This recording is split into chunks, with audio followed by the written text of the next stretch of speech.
नमस्कार, आप देख रहे हैं हल्ला बोल टीवी। मैं हूं सुशील कुमार सिंह। हरिवंश नारायण सिंह को राज्यसभा सदस्य के रूप में मनोनीत किए जाने के बाद जदयू नाराज है। नीतीश कुमार भी इससे बेहद खफा हैं और जदयू और भाजपा में दूरी बढ़ गई है। जदयू ने अपना स्टैंड बदल लिया है। क्या है पूरा मामला, आइए जानते हैं हल्ला बोल टीवी के editor in chief Deepak Sharma से। देखिए, ये जो पूरी खबर है ये एनबीटी ने प्रकाशित की है। राष्ट्रीय अखबार नवभारत टाइम्स ने यह खबर प्रकाशित की है और इसके बाद बवाल मच गया है, क्योंकि इस खबर के मुताबिक हरिवंश नारायण सिंह को राज्यसभा में जिस तरह से राष्ट्रपति के जरिए मनोनीत कराया गया, इसकी जानकारी नहीं दी गई जनता दल यूनाइटेड नेतृत्व को। नीतीश कुमार को, जदयू में किसी को इससे अवगत नहीं कराया गया और इसके बाद जनता दल यूनाइटेड में नाराजगी है, क्योंकि हरिवंश नारायण सिंह, जिन्हें जो प्रभात खबर के प्रधान संपादक रहे हैं, मेरे भी प्रधान संपादक रहे हैं, उनको हरिवंश जी को नीतीश कुमार ने राजनीति में लाया, उनको राज्यसभा भेजा, लेकिन बाद में दूरियां बढ़ गई। हरिवंश जी ने पार्टी की बैठकों में भी आना छोड़ दिया था। अब उनका जिस तरह से मनोनयन हुआ है उसकी जानकारी पहले नहीं दी गई और इसकी पहले किसी को सूचना नहीं दी। मीडिया में एक लाइन खबर नहीं थी कल से पहले कि हरिवंश जी राज्यसभा राष्ट्रपति की ओर से राज्यसभा में मनोनीत किए जाए। अचानक से खबर आई कि हरिवंश नारायण सिंह को राज्यसभा में राष्ट्रपति ने मनोनीत कर दिया और उनको शपथ दिला दी। इससे जनता दल यूनाइटेड की भ्रिकुटी तन गई है और जनता दल यूनाइटेड का कहना है कि हरिवंश नारायण सिंह के शपथ ग्रहण और उनके मनोनयन की जानकारी हमें क्यों नहीं दी गई।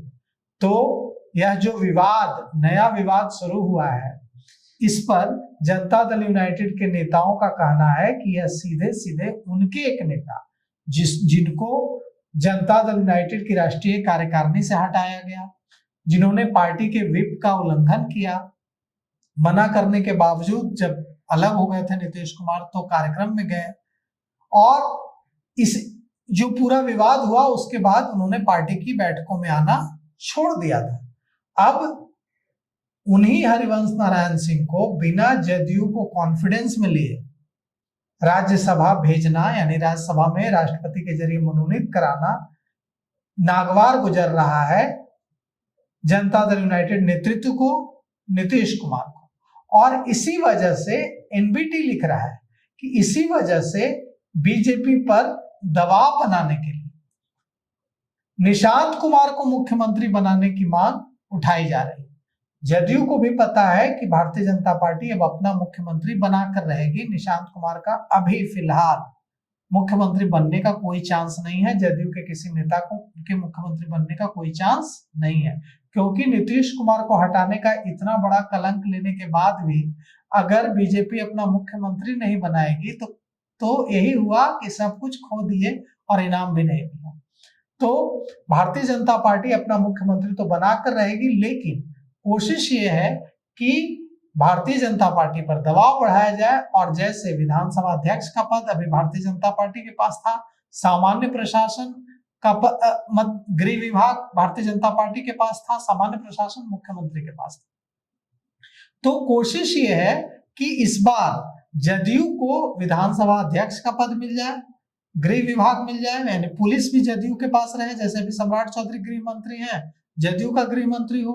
साथ ही साथ सामान्य प्रशासन विभाग जो पूरे बिहार के एडमिनिस्ट्रेशन को कंट्रोल करता है, जो नीतीश कुमार ने गृह मंत्री बनाए जाने के बावजूद सम्राट चौधरी को नहीं दिया, वो सामान्य प्रशासन विभाग भी जनता दल यूनाइटेड चाहता है कि जदयू को मिल जाए ताकि सरकार पर उनका कंट्रोल बना रहे। अभी देखिए, सामान्य प्रशासन विभाग के पास बहुत पावर होता है। ऐसा लगता है कि जो गृह मंत्री है उसके पास सारी शक्तियां हैं, लेकिन सचमुच अगर सरकार कंट्रोल होती है तो वो सामान्य प्रशासन विभाग से कंट्रोल होती है। सामान्य प्रशासन विभाग पर भी जदयू की नजर है, गृह विभाग यानी पुलिस पर भी जदयू की नजर है, विधानसभा अध्यक्ष के पद पर भी जदयू की नजर है। और इसीलिए ये कहा जा रहा है कि मुख्यमंत्री पद नहीं पाना है, ये सारी चीजें ले लेनी है। और इसीलिए ये जो हरिवंश नारायण सिंह को शपथ दिलाने और राज्यसभा सांसद बनाने का मुद्दा है, इसे इतनी मुखरता से जदयू नेतृत्व उठा रहा है कि आपने हमें जानकारी भी नहीं दी, आपने हमें बताया भी नहीं। और भारतीय जनता पार्टी को अब इसका जवाब देना होगा, क्योंकि हरिवंश नारायण सिंह जनता दल यूनाइटेड के सांसद थे अभी तक, और अगर उनको बीजेपी को भेजना था तो कायदे से गठबंधन धर्म के नाते बीजेपी को जनता दल यूनाइटेड नेतृत्व से बात करनी चाहिए थी कि हाँ, आपके जो सांसद हैं जिनका कार्यकाल खत्म हो रहा है, हरिवंश नारायण को, उनको हम राज्यसभा भेजना चाहते हैं। एक समय संजय झा भारतीय जनता पार्टी में थे। नीतीश कुमार को, यह बात 2011 या 12 की है, नीतीश कुमार को लगा कि संजय झा को जदयू में लाया जाए, तो नीतीश कुमार ने गठबंधन में रहते हुए संजय झा को बीजेपी से जदयू में लाया था, लेकिन बीजेपी को जानकारी देकर लाया था।